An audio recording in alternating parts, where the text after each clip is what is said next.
This is how to understand E equals mc squared, the microverse, and the cosoms, and why we can't exceed the speed of light. And the only time we ever have exceeded the speed of light was on a micro level. That didn't even apply to us. Okay, now you have to understand E equals mc squared, okay, creates the singularity.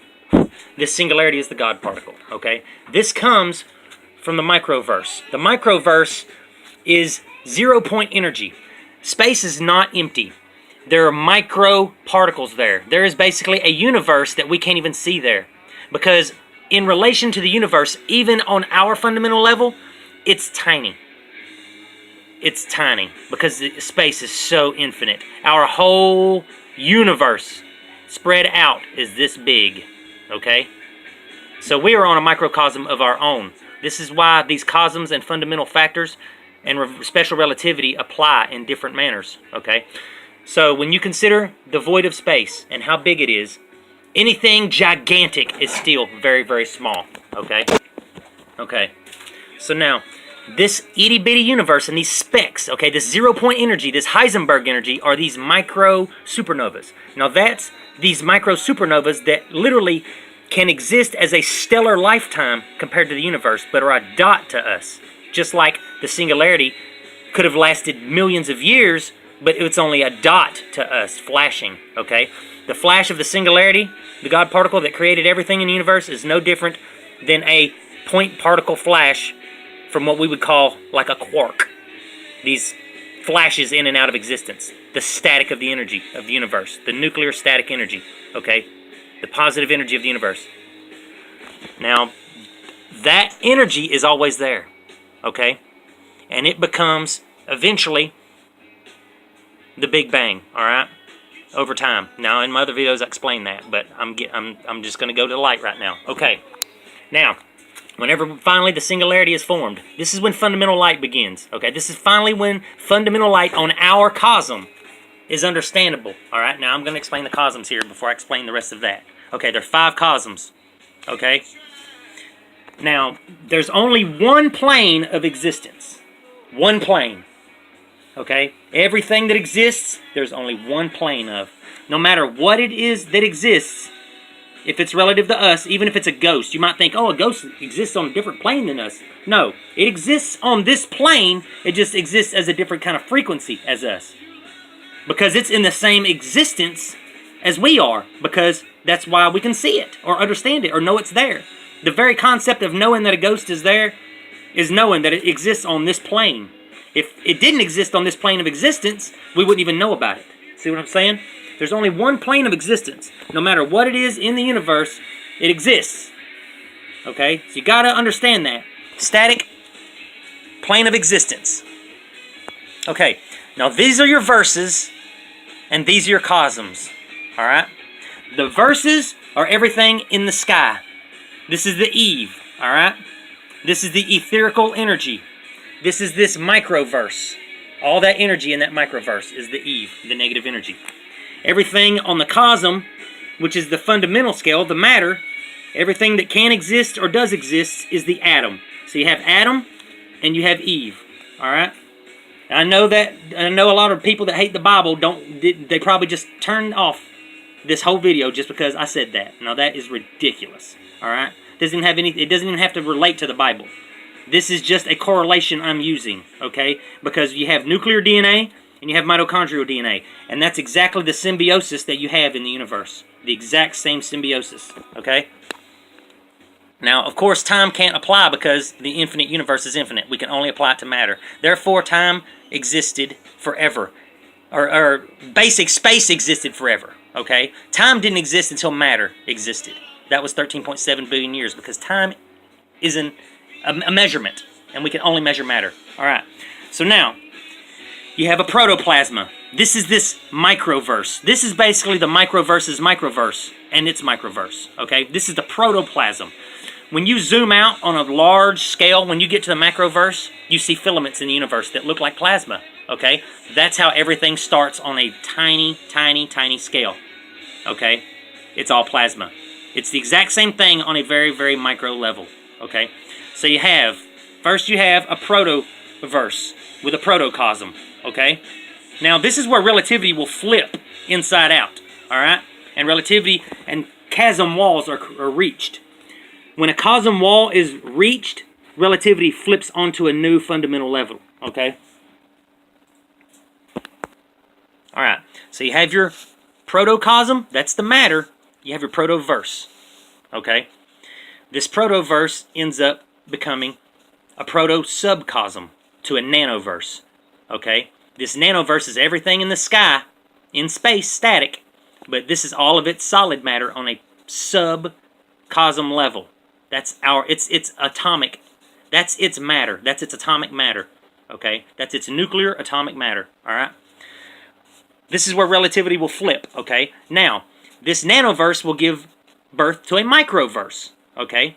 Then that nanoverse will become a nanosubcosm, okay? Everything that this was, if you zoom out far enough, all of this hugeness of this universe becomes very, very small, okay?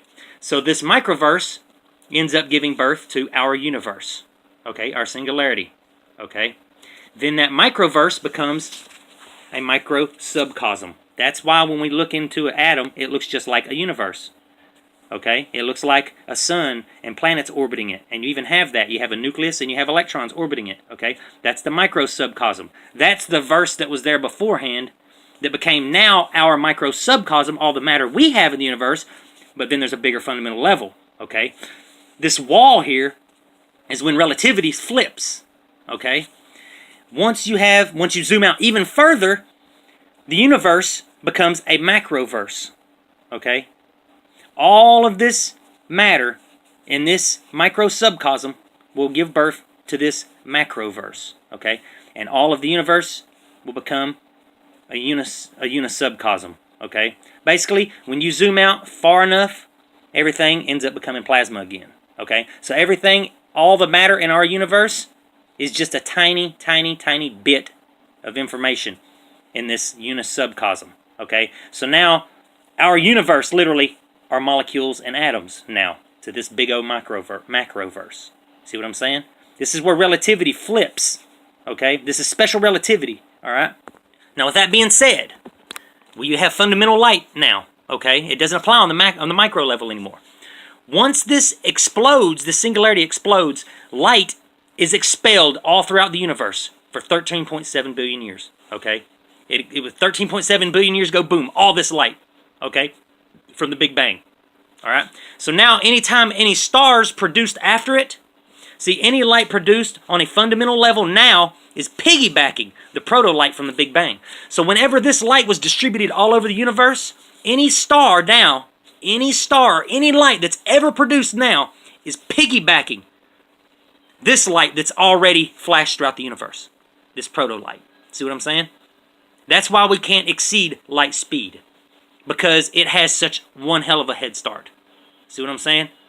We cannot exceed light speed because every bit of light that we have now is piggybacking all of the light from the Big Bang that was produced. All right? This is why we can't exceed the speed of light. Okay, the only time we've actually exceeded the speed of light on micro-fundamental levels. And that's because we were on a micro-fundamental level.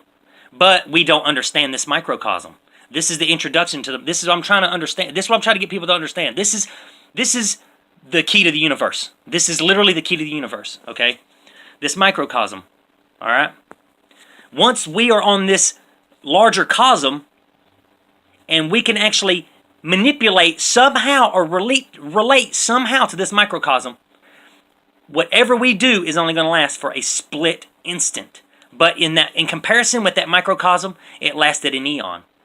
You see what I'm saying? Time is a relative. The relativity flips backwards once we go down that small. See? Instead of zooming out, you're zooming in. Okay? The only way anything, if we want to exceed the speed of light, we have to do it on a microcosm level. Alright? Or anything in the macrocosm is going to exceed speed of light compared to our universe. Because the level of relativity flips. Okay? You understand what I'm saying? The relativity is going to flip. And it's not going to apply anymore. So the fundamental levels of light on a macroverse are not going to apply in the same way. See, all of these cosoms are all the matter in the verses that compose planets, microplanets, stars, microstars, galaxies, and microgalaxies. All of those microgalaxies, all those microplanets, and all those microstars, all those micromoons, all of that energy is what creates this singularity. Okay? E equals mc squared. All of that energy is still there. It's just on a micro level. That's where the God particle comes from. Now, technically, I only started with 3 cosoms. You have a microcosm, a neutrocosm, or a unicosm. That's what we live on. Then you have the macrocosm. But I actually reduced it further. I was actually able to reduce it further.